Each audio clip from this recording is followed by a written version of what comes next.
In this town, there's no off-season. The news never stops, and neither do we. It's always game day in Cleveland with Andy Baskin and Daryl Ryder.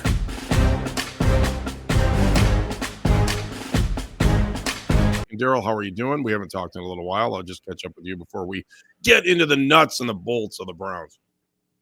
I'm done with jury duty, so we're back. How'd that go for you, my friend? Actually, it's the shortest jury duty I've ever had. Why? What happened? You showed up and they said go home? No. So I actually got called for a case. I was the fifth name called on Monday morning.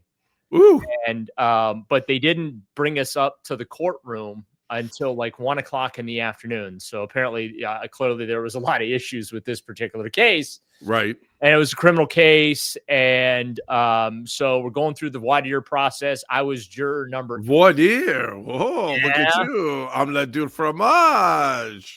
It was a little uncomfortable when they got to the employment questioning. Oh, wow. I had to be very specific. Yeah. Which made me real uneasy for a moment because I'm like, I don't know that I want a defendant knowing exactly who I am, where I work. Right. And then so I went home Monday night thinking, okay, do I need to say something to the bailiff or whatever? Like, I'm happy to serve and that, but without getting into the specifics of the charges, I'm like, I don't know this is a defendant that I want knowing who I am. Yeah. So Tuesday morning comes and juror number 5. Yes. They call us up at about 10 o'clock in the morning because there's a delay. They're like, you need to be here at 9 o'clock so the court can get rolling, whatever. Mm-hmm.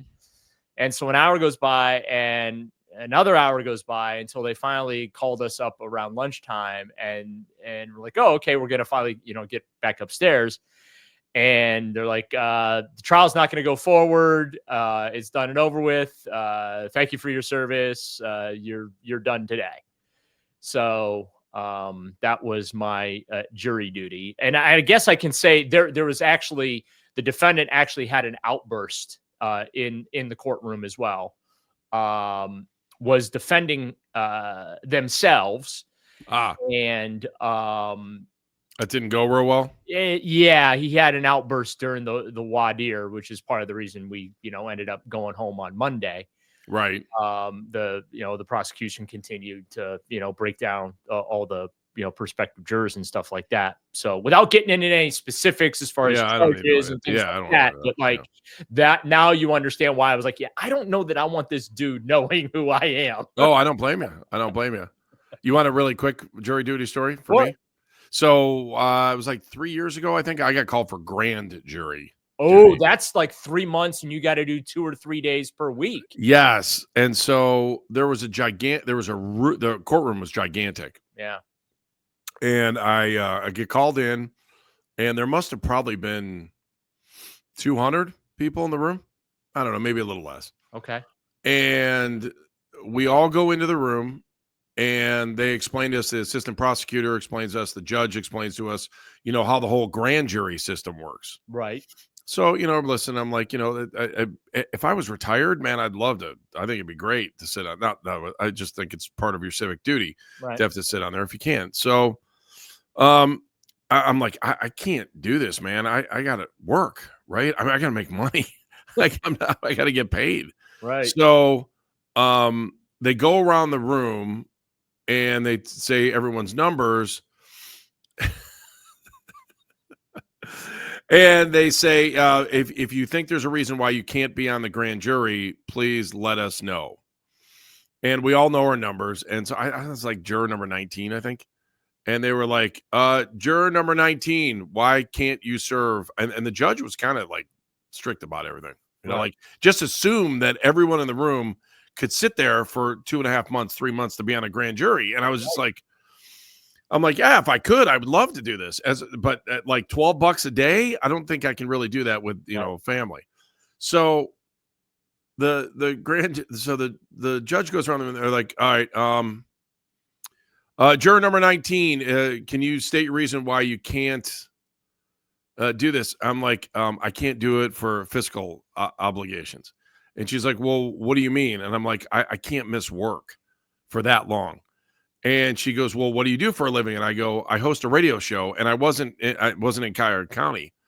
And they were like, oh, well, tell me about the radio show. And I'm like, well, it's a sports talk radio show, and we're on from 10 to 2, and you need people during the day.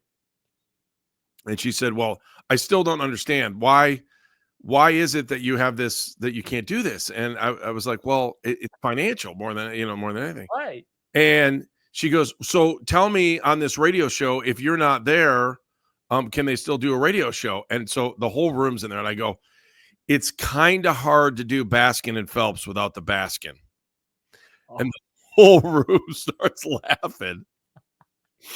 And then the assistant prosecuting attorney walks up to the judge and goes, yeah, we don't really, this isn't, just throw them out. Don't worry about it. So, and so I don't think she was real happy with me, but I was being honest. And so she's like, okay, thank you. And so they listen to what you have to say to see if you're in or out. Right. I got to tell you, and I understand it's a problem for a lot of people, and this isn't easy. There was someone who was like probably 10 seats away from me. Mm-hmm. And they were like, juror number 33.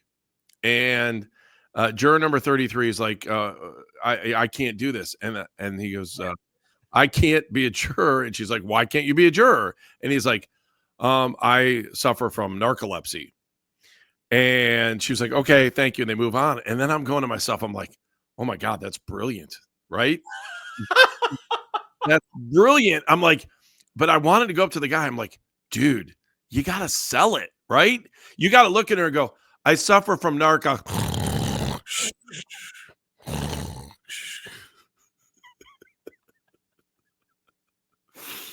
So he was out too.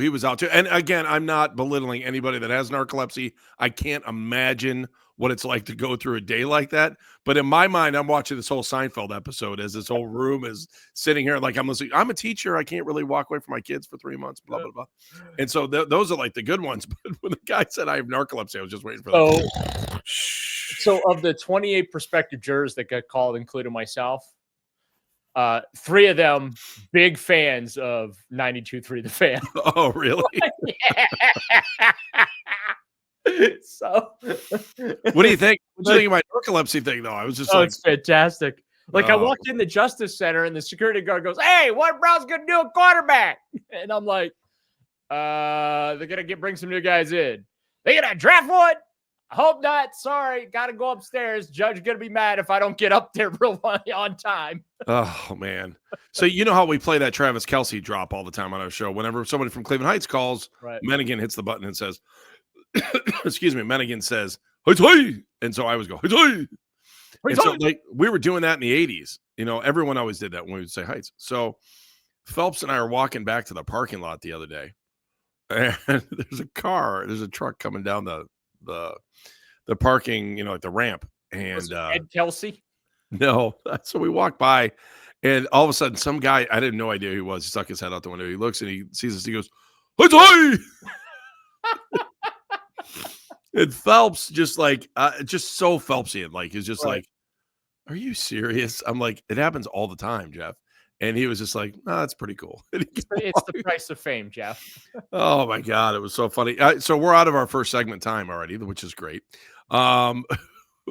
Let's tease. What do we have coming up on the show? What else do you want to talk about? By the way, lunch at the Justice Center. Oh, good. We're going to keep going with this. Keep going. Yeah. I would probably grade it low end fast food. I had a turkey wrap my first day.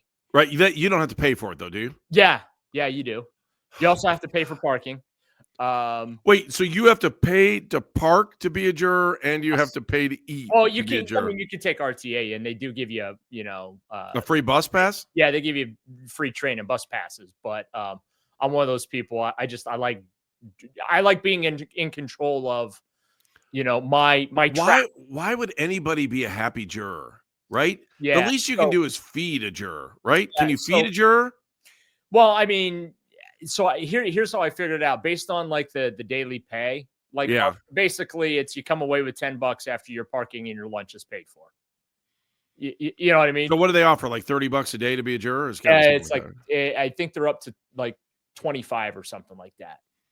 Well, I mean, you want people to do their civic duty. I think the least the court system can do is feed you and pay for your so parking. here's the interesting thing is that talked to just one guy in the room. By the way, another member of the Cleveland media was also in the pool of jurors. Really? Yes, I won't say Wow. who, just to protect the person. I won't say. I don't want to know who they are. Can you tell me what their stream of media is? Print, Okay, online, that kind of thing. Gotcha. Okay. But so that was also kind of funny. But yeah, I'd say the food at the Justice Center could probably use a little upgrade. Yeah, a little work. It was okay. But I'm not exactly going to be clamoring for lunch at the Justice Center anytime. No, I hope you're not. Nor do I hope they're giving you a meal through a little window either. So, all right, Daryl, let's come back. Just quickly, what do you want to talk about here on the rest of the podcast? Oh, well, I guess headlines only. Should we talk about how many radio hits I've done since the Myles Garrett trade request? That sounds good. Myles Garrett. The Myles Garrett radio road tour that he did. Yeah, I want to talk about that. Sunday. The Browns are not really highly thought of going into this offseason, according to one set of NFL rankings that was released. And then, I do want to talk about, Andy, because it's always good to prep for the podcast on the podcast. Yeah. I do want to talk about just kind of like set the record straight about some of the noise that's out there when it comes to the Browns and the draft and who's coming in for visits and when it's appropriate to really super make a big deal out of something versus this is how it's supposed to be. All right, that's how we'll roll. It's always game day in Cleveland. He's Daryl Ryder. I'm Andy Baskin. We are brought to you by Smiley One and Bryant, Northeast Ohio's premier heating and cooling solution. We'll come back in a second. We'll talk more about that. It's always game day in Cleveland. We are brought to you by Smiley One and Bryant, Northeast Ohio's premier heating and cooling solution. He's Daryl Ryder. I'm Andy Baskin. All right, so we talked about a number of things going into this segment that you wanted to discuss. I'm going to start with this. No, I'm not. I'm going to hold it. Oh, come on. No. You already brought it up. Go. All right, so I pulled out my notepad to do the show because I had some notes and some stuff. And then I realized that this is the same notepad I used during one of my radio shows a couple weeks ago. Mm-hmm. And every time someone says Kevin Stefanski's name wrong, I write down the way they pronounce his last name. Okay. They normally get Kevin right. So you tell me Kaplansky was one he was called a few weeks ago. Mike Holmgren thing? Yes. Yeah. So I write this down. So Kaplansky, Stefanski, Stamansky,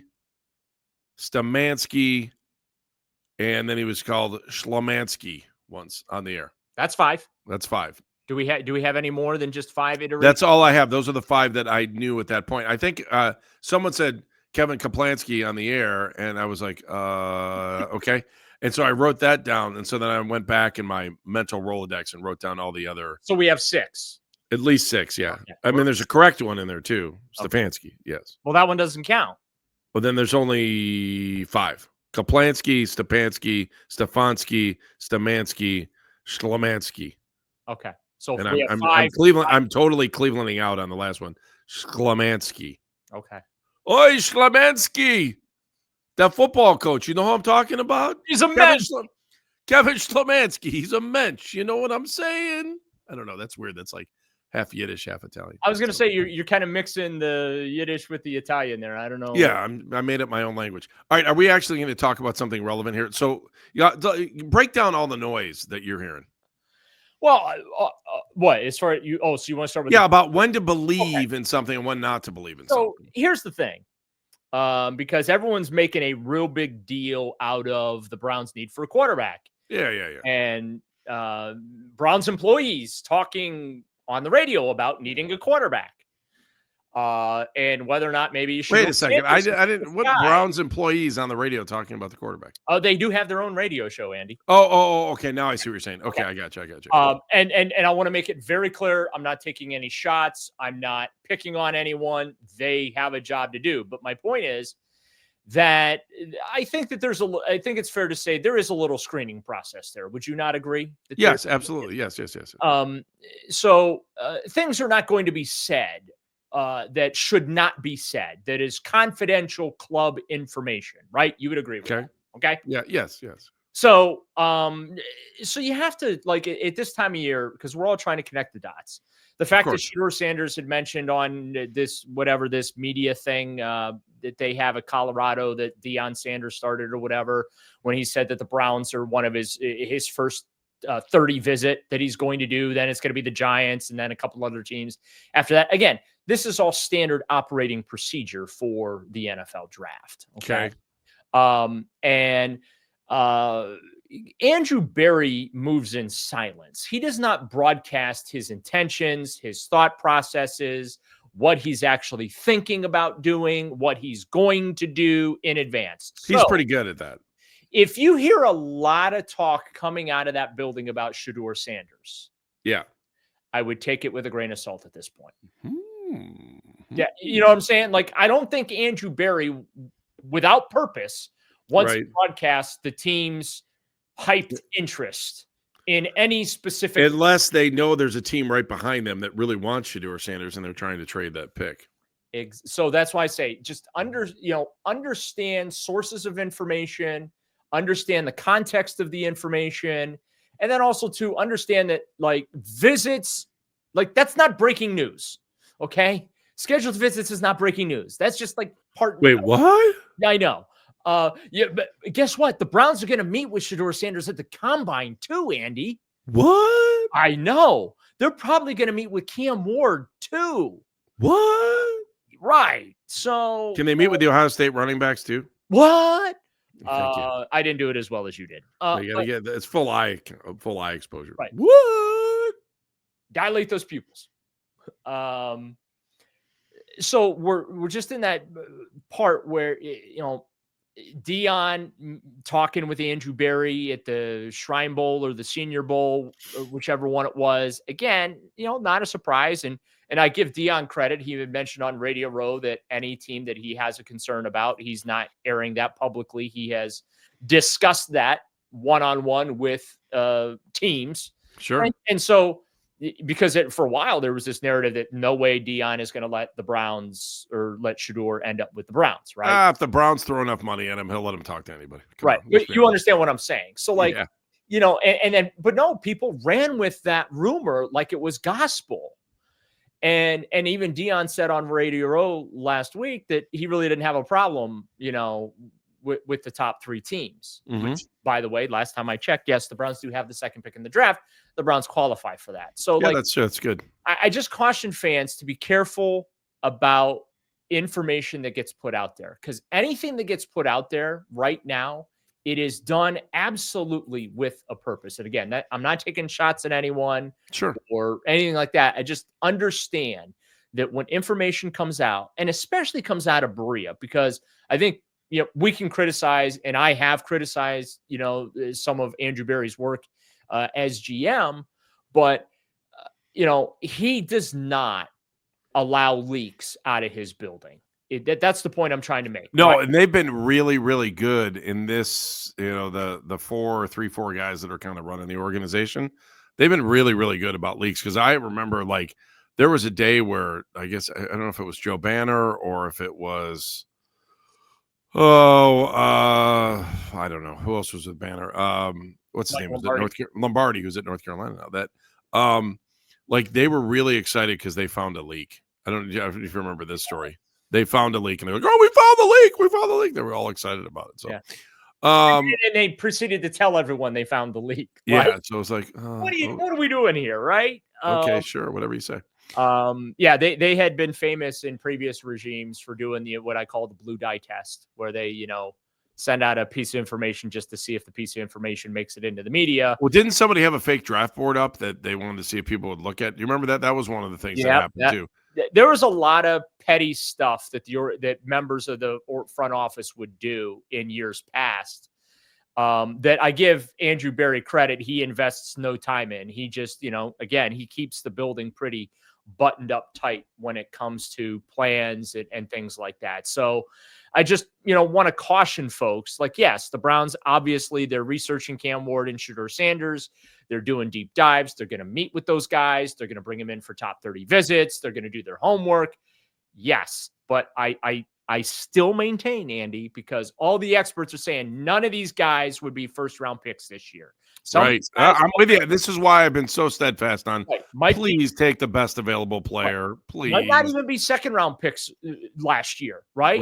Right. Here we are. We're talking about these guys being the top 2 picks in this year's draft class just because of the position they play. So I just, encourage fans, just, pump the brakes. I know we're all trying to connect dots, the whole thing with, Tommy Reese becoming offensive coordinator and Bill Musgrave being promoted to quarterbacks. Like we're all like, trying like the Zapruder film. We're trying to connect dots here and see if there's another shooter on the grassy knoll or something like that. Right. I mean, but it's just, let's just pump the brakes. It is, this is the fun time of year. It gets a little crazy, but just understand information that's coming out, where it's coming from, and think to yourself, because I always do this, why is this information coming out? Absolutely. I totally agree with you. All right, Daryl, let's take a quick time out. We'll come back and we'll talk about Myles Garrett. That's next on It's Always Game Day in Cleveland.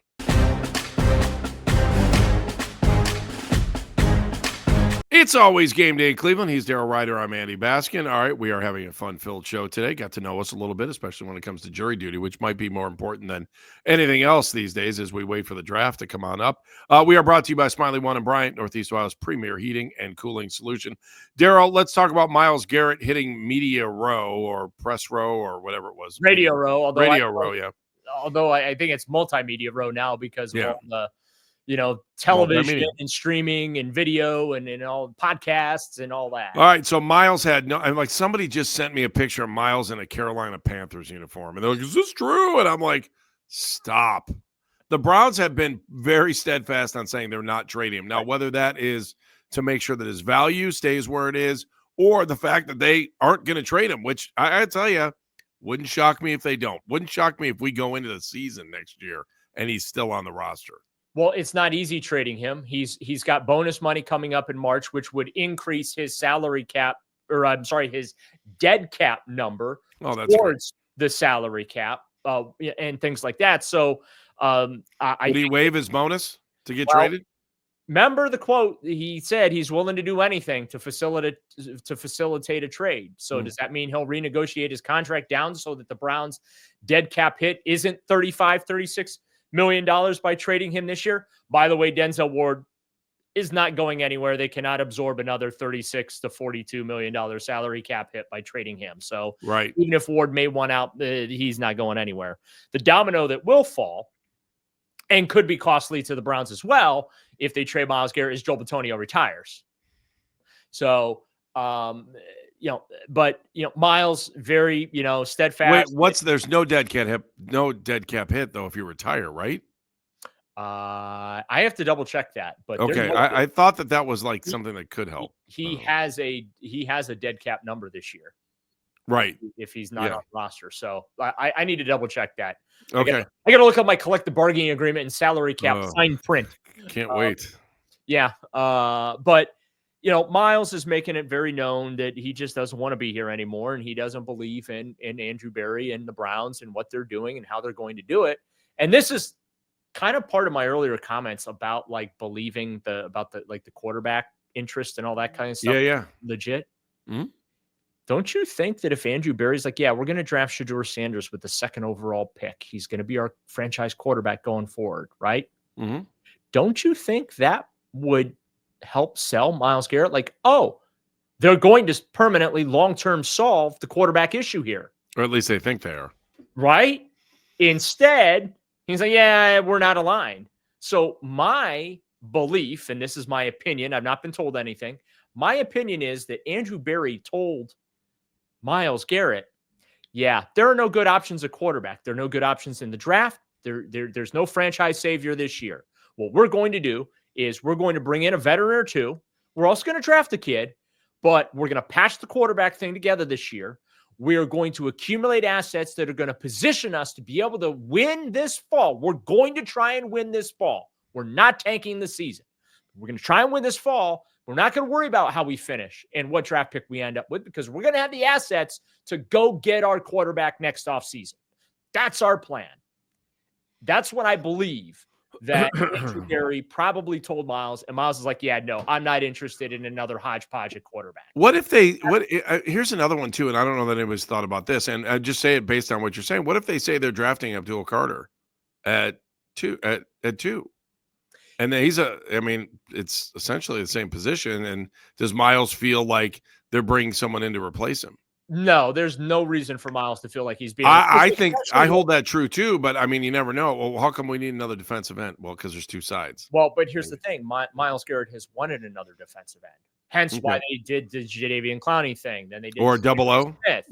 Obo Okoronkwo before Za'Darius even became available.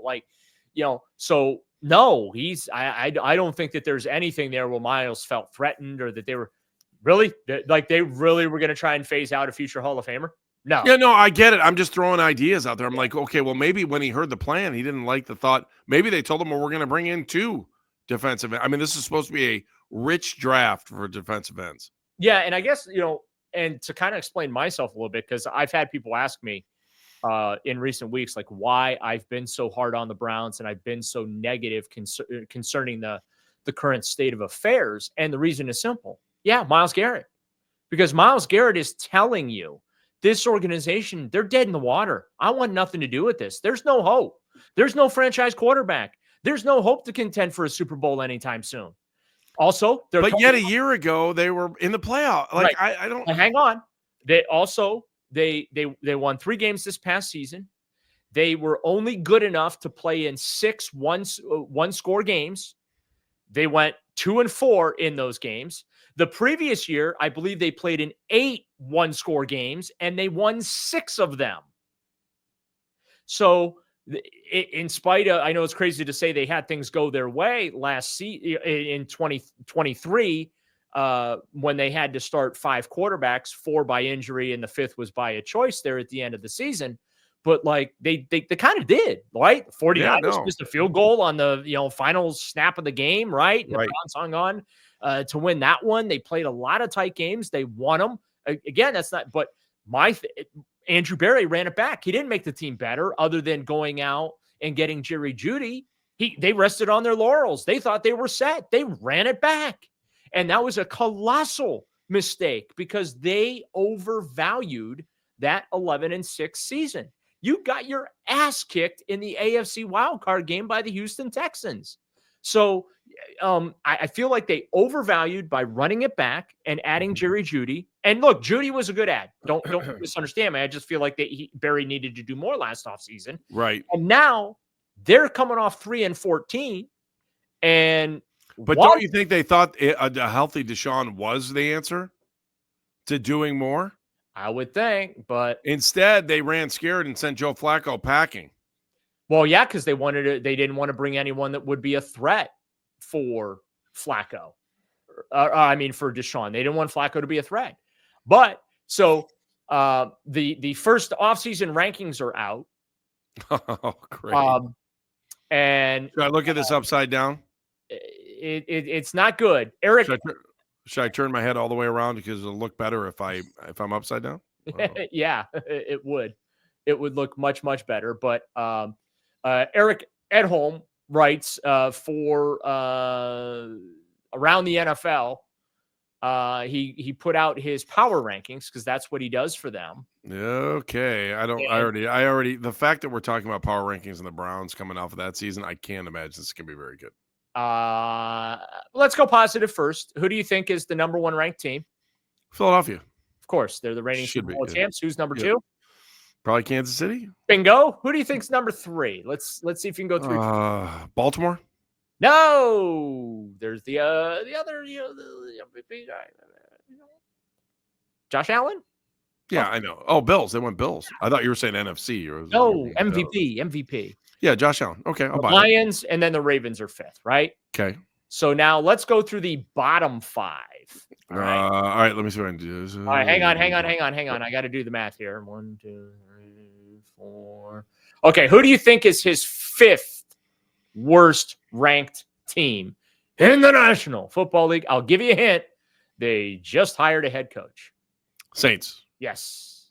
And that's your team, baby. As a Saints fan, I will not sit here and remotely try to argue that. Who do you think's number 29? I don't know. Just tell me. I'm guessing the Browns are on the other side of 30. They kind of sort of, split time between the States and overseas. Oh, Jacksonville. Yep. All right. The 30th ranked team are the Poobah's favorite team. Oh, the New York Football Giants.